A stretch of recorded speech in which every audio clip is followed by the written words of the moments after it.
미래를 보는 창 JTB. 안녕하세요. JTB J입니다. 오늘은 9월 FOMC 리뷰 시간을 갖도록 하겠습니다. 바로 본론으로 들어갈게요. 9월 FOMC 성명서 이제 번역 내용입니다. 주황색으로 표기된 부분이 이제 이전과 비교해서 달라진 부분입니다. 지난 7월 FOMC에서 회의를 가진 이후에 수집한 정보에 따르면 고용시장이 호황을 유지했고 경제활동이 적당하게 성장해왔다. 최근 수개월간 일자리는 평균적으로 탄탄한 증가세를 보였고 실업률은 낮은 상태를 유지했다. 가계지출이 강하게 증가하고 있지만 기업 고정투자와 수출이 약화됐다. 이 멘트가 올해 초반까지는 올해 초에서 지난 7월 FOMC까지는 기업 고정 투자 지표 증가는 미약했다. 그러니까 투자가 조금 완만해졌다, 둔화됐다 이런 식의 표현이었거든요. 근데 이런 표현이 이제 좀 더 많이 하향이 돼서 수출이 약화됐다라고 아예 그냥 못을 박아버렸습니다. 이 부분은 제가 뒤에서 또 다시 설명을 해드릴게요. 그리고 연율 기준으로 볼 때 종합적인 인플레이션과 식료품 및 에너지를 제외한 인플레이션이 2%에 미달하고 있다. 시장 기법에 따른 조사에서 인플레이션 기대는 낮은 수준에 머물렀다. 설문 기법에 따른 장기 인플레이션 기대 조사는 큰 변동이 없었다. 법이 부여한 권한에 따라 위원회는 고용을 최대화하고 물가를 안정시키고자 한다. 경제 전망에 관한 국제적인 상황과 인플레이션 압력이 시사하는 바를 검토해 위원회는 연방기금금리의 목표 범위를 1.75%에서 2%로 인하한다. 그러니까 0.25% 인하를 했다는 뜻이죠. 그리고 이제 그 명분으로는 지난 7월 FOMC와 이제 비슷하게 경제 전망에 관한 국제적인 상황, 이게 바로 이제 미중 무역 불확실성도 다 포함된 얘기입니다. 그리고 뭐 저인플레이션 압력 이런 것들을 이제 참고를 해서 0.25%의 금리 인하를 했다라고 이제 결정을 했습니다. 그 밖의 내용은 이제 뭐 항상 나오는 내용들이죠. 이번 조치는 경제활동의 지속적 확장과 고용시장 호황, 그리고 위원회의 상하대증 2% 목표에 근접한 인플레이션이 유력하다는 위원회의 판단에 부합하지만 이러한 전망에 대한 불확실성은 여전하다. 이 판단에 대한 그 불확실성 증대는 지난 6월 성명서에서 처음 언급을 했었습니다. 이번에도 이제 이 내용이 포함이 됐어요. 그리고 연방기금금리의 향후 경로를 심사숙고하는 데 있어서 위원회는 새로운 경제 전망 정보들이 시사하는 점을 지속적으로 면밀히 살펴볼 것이며 노동시장 호황과 상하대칭 2% 목표에 근접한 인플레이션이 실현되는 성장세 유지를 위해 적절한 조치를 취할 것이다. 즉, 금리 인하를 뭐 언제든 뭐 할 수 있다. 이 부분에 대해서 이제 일단 열어놓은 겁니다. 그리고 이제 마지막 부분, 향후 연방기금 금리를 조정하는 시기와 규모를 결정하는 데 있어서 위원회는 최대 고용 달성 목표와 상하 대칭적 2% 인플레이션 목표에 맞춰 경제 상황의 실물과 기대 수준을 평가할 것이다. 이러한 평가는 고용시장 상황, 인플레이션 압박지수, 인플레이션 기대, 그리고 금융과 국제 상황 등 광범위한 지표를 함께 고려할 것이다. 근데 이번에도 마찬가지로 의견이 전원 일치가 안 됐습니다. 이제 투표에 참가했던 이사진은 이제 총 10명이었습니다. 10명 중에 7명은 0.25% 금리 인하, 그리고 1명은 0.5% 금리 인하를 주장을 했었고요. 그리고 금리 인하에 반대한, 사실상 금리 동결을 주장한 사람은 2명이었습니다. 그래서 어쨌든 이번에도 의견 불일치 이런 것들이 있었습니다.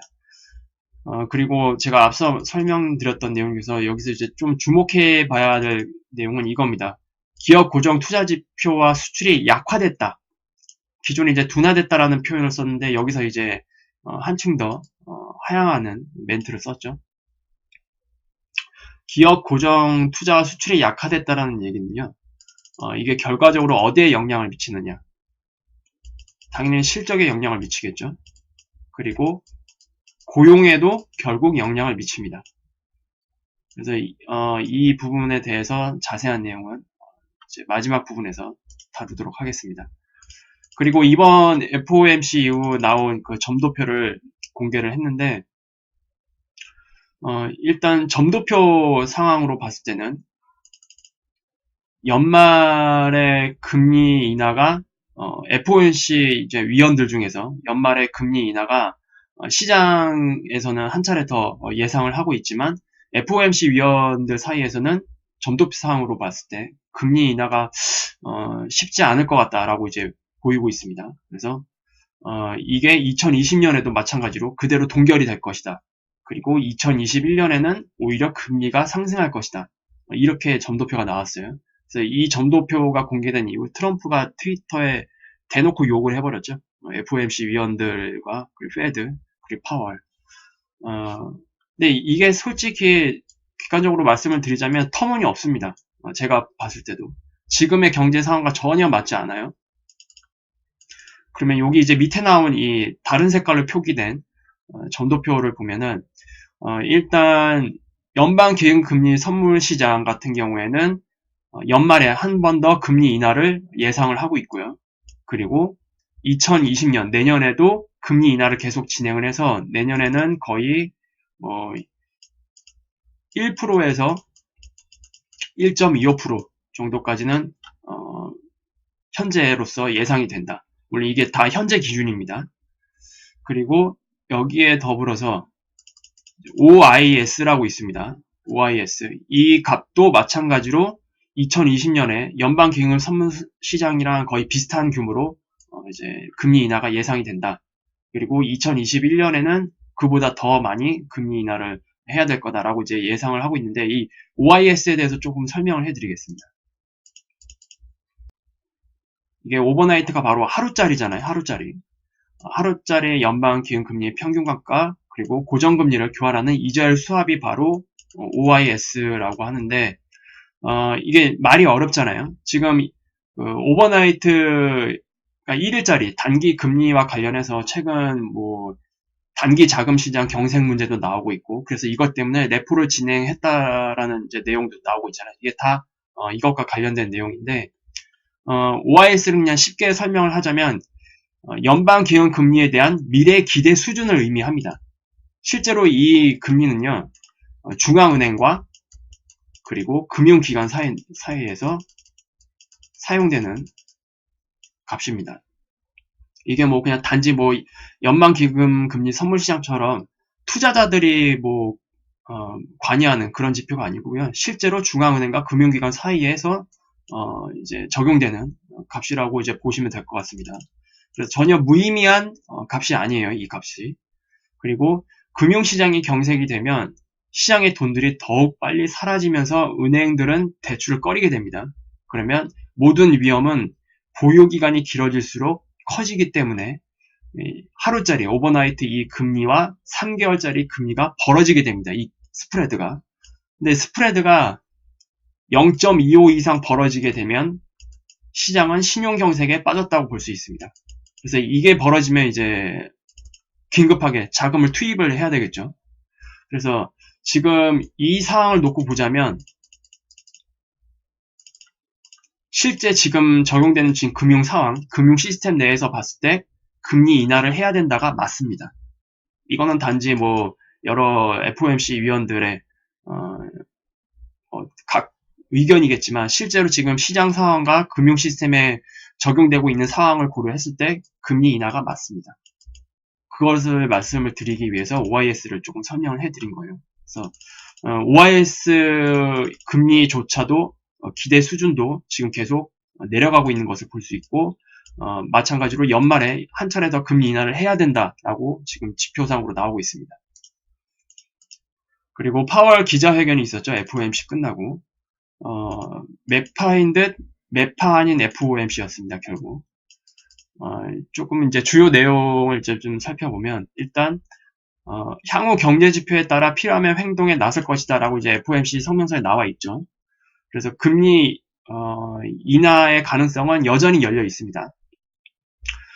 그리고 경제가 하강한다면 폭넓게 금리를 인하하겠다라고 이제 다시 확인을 해줬고, 다만 지금은 이렇게 폭넓게 금리 인하를 할 만큼의 경기 침체가 예상되지 않는다.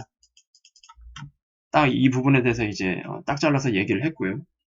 그리고 경기 침체가 오더라도 마이너스 금리는 어려울 것이다 라면서 이제 우회적으로 트럼프의 의견을 좀 반박하는 그런 의견을 내놨어요. 근데 이 내용 자체가 얘네들이 내놓은 거였어요. 원래 마이너스 금리가. 이게 제가 언제 언급이 됐었죠. 이 내용이 바로 파월이 6월 초에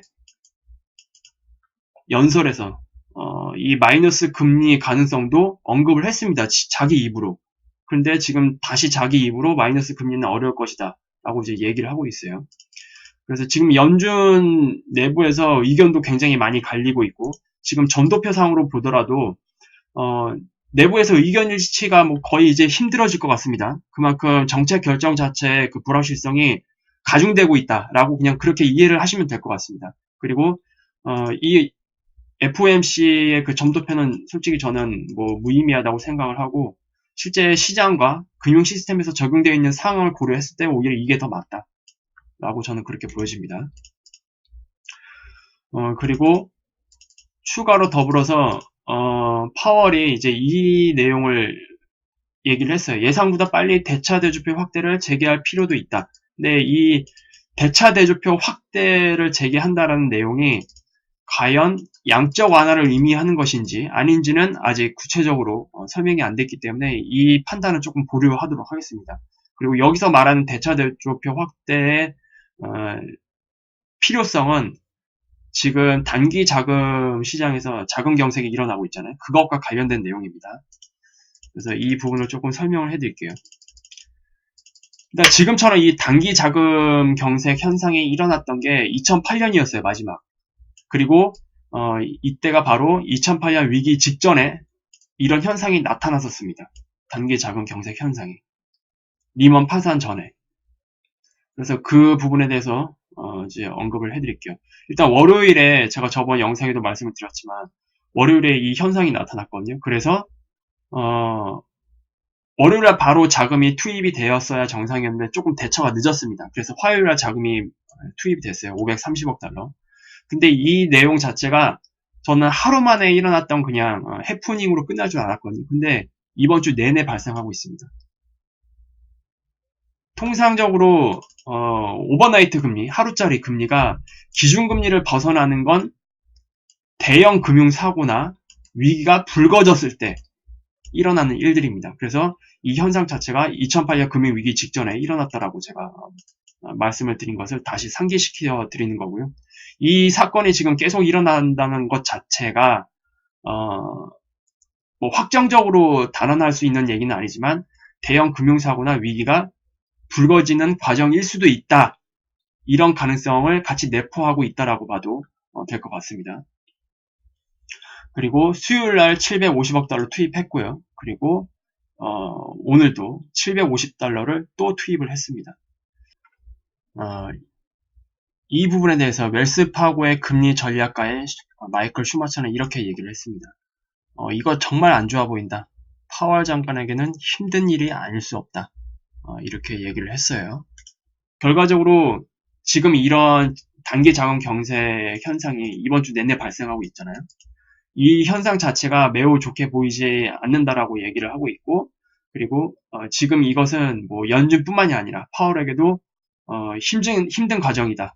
그리고 이런 환경에서의 그 통화정책 결정 자체도 당연히 힘들 수밖에 없고요. 그리고 연준 내부에서도 의견이 많이 갈릴 수밖에 없는 그런 환경이 지금 만들어지고 있는 것 같습니다. 그리고 이제 옥스퍼드 이코노믹스 거시경제 담당은 이제 이렇게 얘기를 했습니다. 페드가 단기 금리의 통제력을 잃었다는 불안감이 상당하다. 그래서 이런 현상이 지금 계속 나타나고 있고요. 그리고 단기 금리의 통제력을 되찾기 위해서 이런 식으로 레포를 사용해서 자금을 투입을 하는 겁니다. 근데 이것 자체가 지금 다 안 좋은 현상이죠. 이게 잘 굴러가고 있다면 이런 현상이 일어날 필요도 없고, 그러면 이렇게 이제 시장 조작 형태의 하나의 레포를 통해서 이렇게 긴급하게 유동성을 투입할 일도 없을 겁니다. 그리고 이 일은 다시 한번 제가 강조를 해드리지만 대형 금융사고나 위기가 불거졌을 때 일어나는 일들입니다. 이런 내용들 자체가. 그리고 월가에서는 페드가 2017년 10월부터 양적 긴축으로 돌아서서 자산을 4조 5천억 달러에서 약 3조 7,600억 달러 이 정도 수준까지 줄인 영향이 큰 것으로 보고 있다. 그리고 유동성이 감소한 상황에서 미 재무부가 3분기에 국채 발행을 엄청나게 제가 늘렸다고 말씀을 드렸죠. 그리고 기업의 3분기 법인세 납부까지 이 모든 사항들이 겹쳐서 자금 경색이 나타났다는 것이다. 그리고 건드라크도 이제 얘기를 했습니다. 페드가 조만간 양적 완화를 재개해서 시중 유동성을 확대할 필요가 있다라고 이제 주장을 했습니다. 그리고 이 내용은 제가 다 168번, 169번 영상에서 자세히 다뤄드렸다고 제가 말씀을 드렸었죠.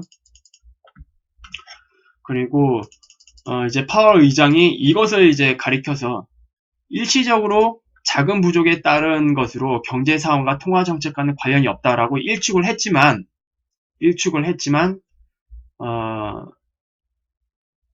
이 내용 자체가 원래 일어나면 안 되는 일들입니다.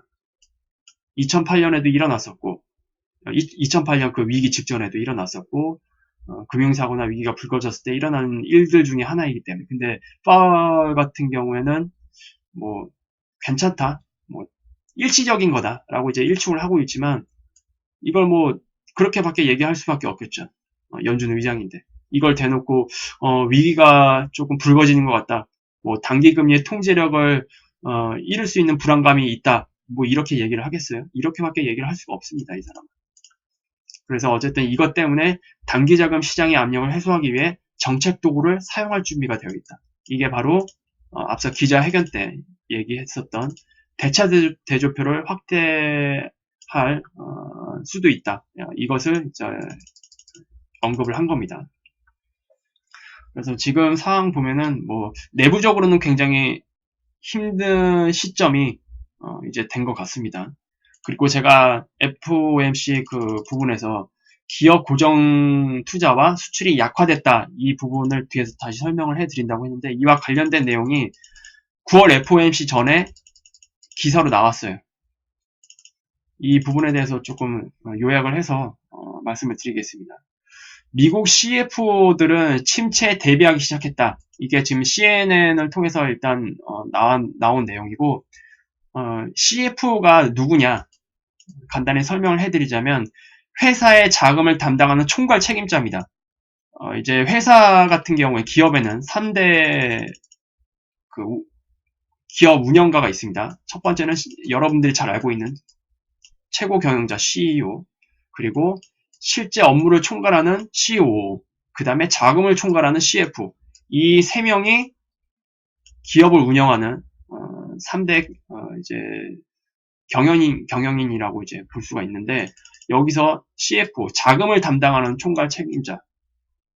그렇기 때문에 당연히 뭐 기업의 재무제표, 그리고 거시경제, 미시경제 이런 것들을 다 참고를 해서 회사가 어떻게 투자를 해야 하고 그리고 어떤 식으로 자금을 운용을 해야 할지 이 CFO가 다 결정을 합니다. 그래서 경제와 관련된 부분은 CF의 의견을 전적으로 따를 수밖에 없는데 이 내용과 관련된 내용입니다. CNN에 따르면 미국 CFO들 중 53%가 2020년 대선을 앞두고 미국이 경기 침체에 빠질 것을 예상을 했습니다. 그리고 이 내용 자체는 수요일날 발표된 거고요. 듀크 대학 CF 글로벌 비즈니스 전망 조사에서 나온 내용들입니다. 그리고 무려 미국의 CFO들 중 82%가 연말까지 경기 침체를 예상을 하고 있습니다. 당연히 이렇게 예상을 하고 있으니까 CF들이 어떻게 하겠어요? 침체에 대비할 수밖에 없겠죠. 그래서 바로 투자, 기업 투자. 이게 바로 다 줄어들 수밖에 없는 겁니다. 보통 이제 경기가 연준 말대로 경기가 정말로 좋다고 한다면 남는 잉여 자금들을 어떻게 하겠어요? 다 설비 투자, 그리고 제품 개발 투자, 뭐 이런 식으로 돈을 쓰겠죠. 근데 이걸 다 줄인다는 얘기입니다. 그럼 남는 자금을 어떻게 하겠어요? 최소한 EPS는 관리해야 될 거 아니에요. 그래서 자사주 매입에 돈을 쓰는 겁니다. 이 자금들을 여기에 쓰지 않고 자사주 매입에 쓸 수밖에 없는 상황. 그래서 2018년에 미국 역사상 가장 큰 자사주 매입이 일어났었고 여전히 2019년에도 자사주 매입 형태로 기업들의 돈을 쓰고 있습니다. 자사주 매입으로 쓸 때와 뭐 설비 투자나 제품 개발 투자에 쓸 때 그 단점, 장단점을 좀 비교를 해보자면 설비 투자나 제품 개발 투자에 돈을 썼다가 만약에 경기 침체가 발생을 한다. 그러면 어떻게 될까요? 여기에 설비 투자나 제품 개발 투자에 투입한 이 자금들을 회수하기가 굉장히 어렵습니다. 그런데 자사주에 이 자금을 투입을 한다. 그러면 경기 침체에 빠지면 자금 회수가 굉장히 용이하겠죠. 주식시장은 언제나 현금화가 가능한 시장이기 때문에. 그래서 이런 전략 때문에 미국 기업들이 자사주 매입을 그렇게 하는 겁니다. 그만큼 자사주 매입을 많이 한다는 얘기는 보수적입니다. 보수적. 기업들이 다 보수적으로 자금을 운용한다는 얘기입니다. 그렇게 이해를 하시면 돼요. 그리고 이제 미국 CF들이 미국이 내년 말까지 82%나 경기 침체를 예상을 하고 있다라고 하는데 이제 다른 지역을 이제 추가로 이제 발표한 게 있어요. 이건 이제 내년 3분기 안으로 침체에 빠질 가능성에 대해서 캐나다는 68%, 유럽은 69%, 그리고 아시아는 72%, 중남미는 65%, 그리고 아프리카는 81%. 즉, 이 침체가 글로벌 경기 침체를 결국 얘기를 하는 겁니다. 그래서 내년 안으로 글로벌 경기 침체가 발생할 확률이 굉장히 높다라고 보고 있습니다. 이 기업들에서 자금을 담당하는 이 총괄 책임자들이. 그리고 얘네들은 단지 내피셜로 예상을 하는 게 아닙니다. 이 사람들은 다 데이터와 통계를 다루는 사람들입니다. 그러니 이 내용 자체는 저는 상당히 설득력이 있고 이미 FOMC에서도 거론이 됐어요. 기업 투자가 굉장히 약화됐다고. 실제 수치를 보면은 미국의 사업 지출은 최근 12개월 동안, 그러니까 앞으로 12개월이죠. 앞으로 12개월 동안 0.6%만 증가할 것으로 예상이 된다고 합니다. 그러니까 거의 투자를 안 한다는 얘기죠. 이 뜻은. 그리고 올해 3월 달에 이 수치가 원래 8%였어요. 이 사업 지출이 향후 12개월 동안 8% 정도 증가할 것으로 예상을 해놨지만 이게 지금 지표가 다 바뀐 겁니다. 0.6%로. 거의 투자 안 하겠다. 이렇게 바뀐 거예요. 이 수치는 2009년 12월 이후 두 번째로 낮은 수치라고 합니다. 그래서 FOMC에서도 결국 기업들의 고정 투자와 수출이 약화됐다. 아예 못을 박아버린 거예요. 그리고 이 부분은 당연히 기업들이 투자를 이제 줄이기 때문에 고용 쪽에 분명히 나중에 영향을 줄 겁니다. 그리고 실적에도 당연히 영향을 줄 수밖에 없겠죠.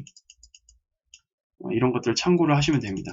그러면 이제 추후에 경기 침체가 발생할 때 이런 수치들이 약화되는 그 모습을 우리가 또 확인을 할 수가 있겠죠.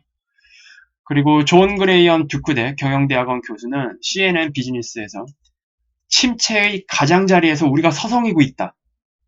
그리고 이렇게 기업들이 이미 걱정하고 있다면 그것은 우리가 경기 침체에 빠질 가능성이 더 높아질 것이다.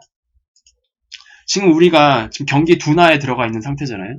이 뜻은 거꾸로 얘기하면 경기 침체 가장자리에서 서성이고 있다라고 이제 표현할 수도 있을 겁니다. 그런데 지금 상황에서 이미 기업들은 경기 침체에 빠질 것을 좀 우려를 하고 있어요. 그래서 투자를 줄이고 있어요. 그리고 투자를 줄이게 되면 결국 경기 침체에 빠질 가능성은 더 높아지게 됩니다. 이게 좀 약간 악순환이에요. 자금이 그만큼 투입이 안 되기 때문에. 그래서 이런 기업들의 보수적인 운영 때문에도 경기 침체에 빠질 가능성이 더 높아질 것이다 라고 이제 이 듀크대 경영대학원 교수는 보고 있는 것 같습니다. 그리고 여기서 지금 다 언급되어 있던 내용들은 영상 하단에 원문 링크를 다 올려드릴게요. 참고로 하시면 될 것 같습니다. 그러면 이제 연방기금금리 선물 시장과 시장 분석을 진행하도록 하겠습니다.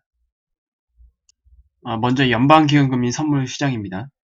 9월 FOMC는 이제 끝났기 때문에 이제 10월물부터 나오고 있어요.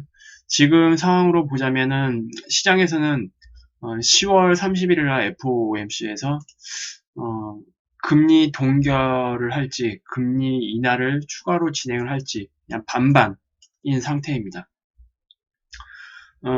그냥 지금 현재 상황만 놓고 보자면 동결 한번 10월 달에 한번 쉴 가능성이 높겠죠. 동결 가능성이 한번 높은데 여기에 이제 가장 결정적인 변수는 미중 무역 협상입니다.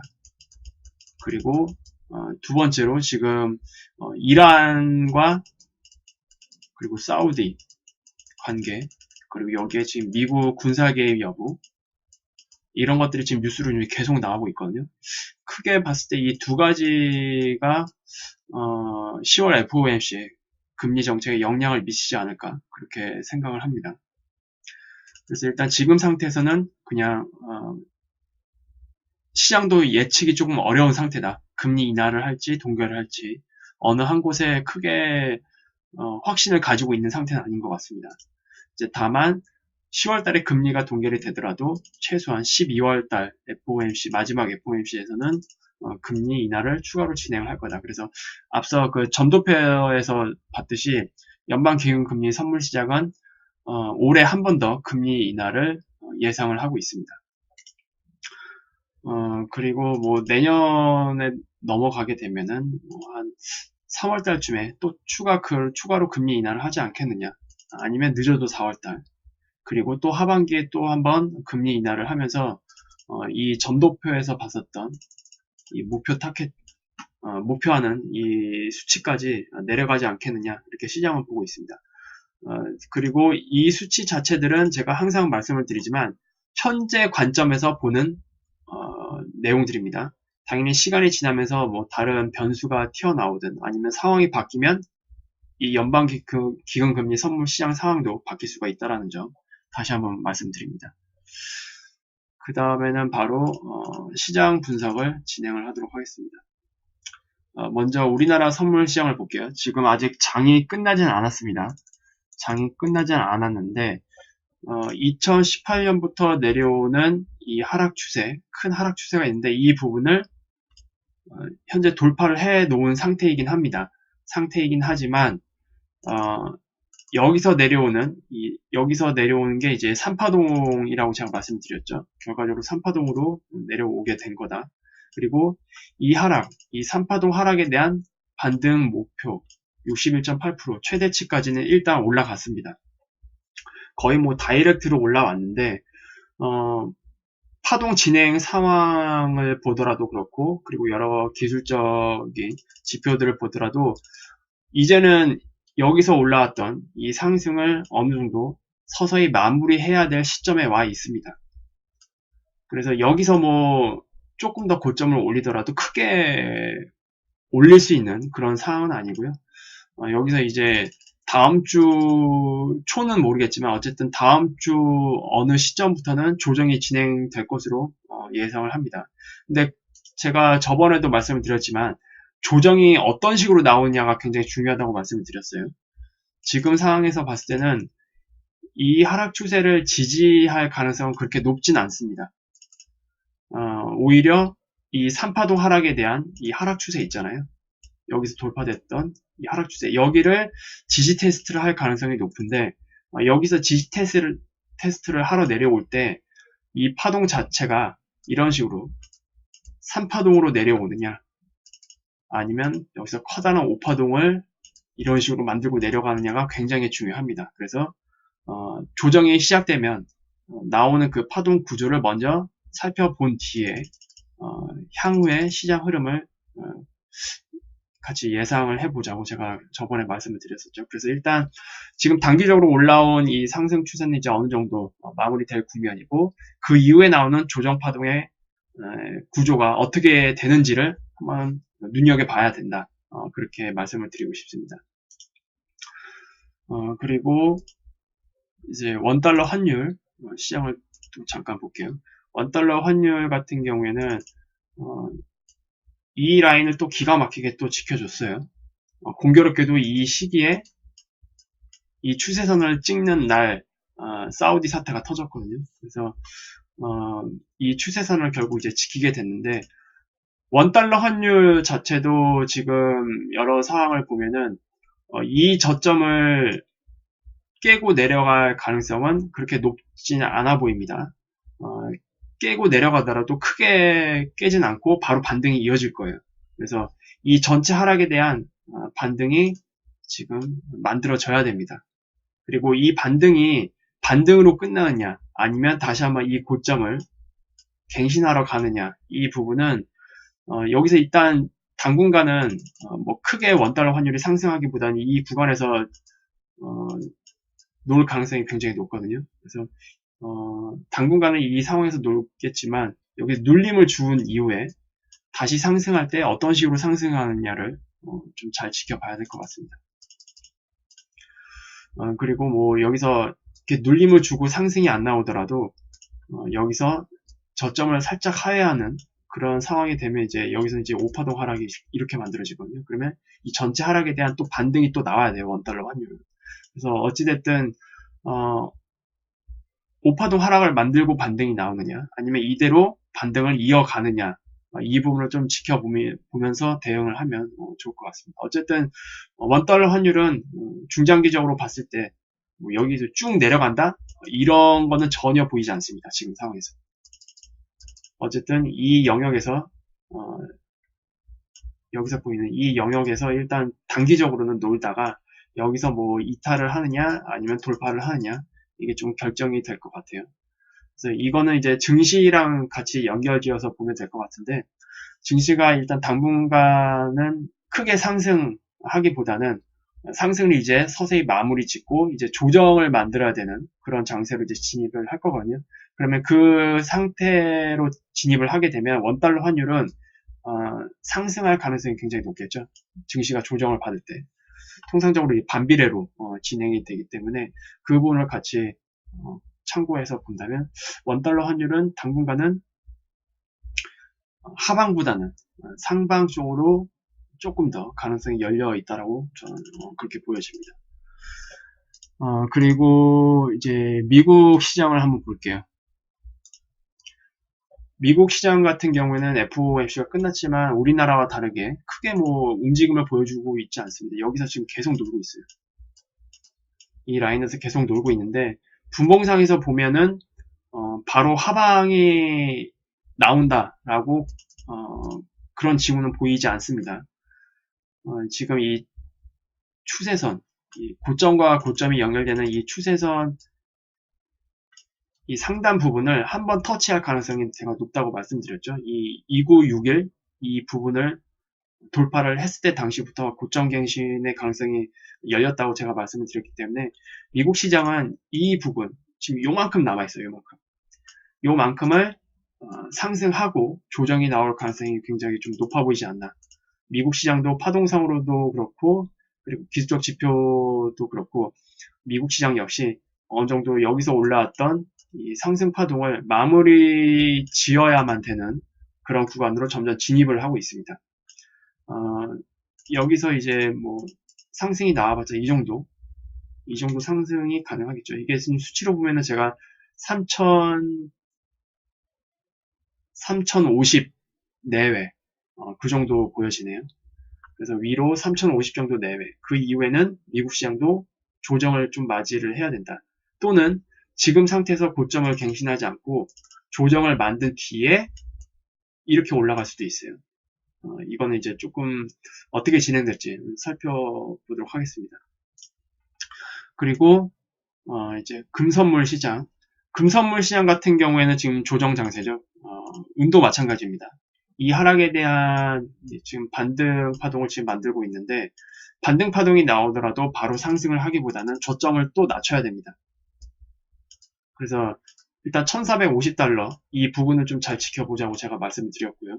그래서 이 부분에 대한 관점은 아직 크게 뭐 변경해야 될 그런 상황은 아닙니다. 어쨌든 금선물 시장 같은 경우에도 지금 조정 장세가 계속 진행이 되고 있고, 조정 장세가 끝나려면 아직 시간이 더 필요하다.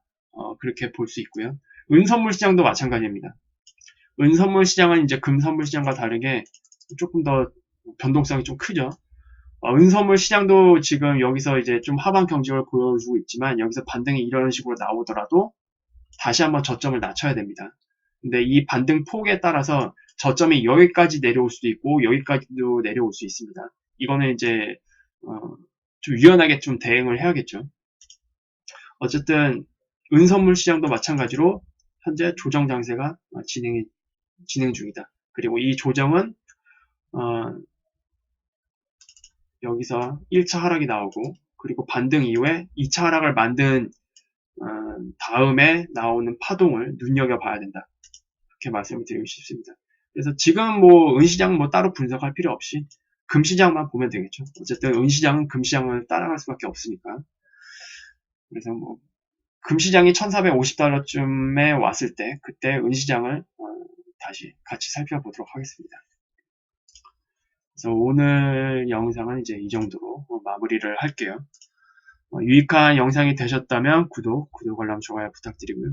즐거운 주말 되시고 다음 주 월요일 날 다시 찾아뵙도록 하겠습니다. 감사합니다.